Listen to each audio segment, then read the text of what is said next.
Alright, here's the deal. These videos are going to keep me in line. The only other project I really finished was a model of the solar system, and it's really crude, but I started a lot of things, and I think that that's the trick. So I was watching this video on the Holy Trinity in game balance, which talked about the prevalence of the tank and the striker and the support in any game that has an archetype, and I thought, well, the same thing is obviously true of older games like Dungeons and Dragons or Pathfinder. The wizards are probably the most versatile class, and maybe with enough work, you could probably craft a balanced party out of all wizards. From there I thought, what would a game look like with systemic elements in turn-based combat? And to me it seemed like a grid-based system would be the cleanest. So from that starting point I have a simple player and enemy grid, and I can mouse over and select certain cells and it will eventually show some data. So now I've got a turn-based grid-based game with a magic system, and it reminded me a lot of Blue Dragon, which along with a combat system that I'm going to try and emulate also had one of the coolest boss themes of all time.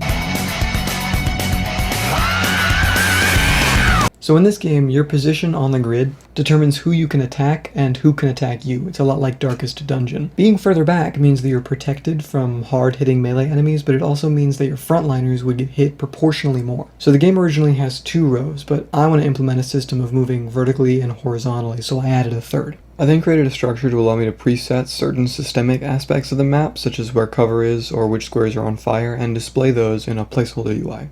That's honestly all I've done, and even that took a couple of Google searches to refresh my memory, but it's a fairly decent jumping off point, and at least it means that this first video can just be a stable definition of what I'm working towards. So keeping my goals realistic, in the next weeks I want to be working on the party system, which will allow you to control your wizards on the grid, and maybe a couple of aesthetic decisions on how I want the game to look.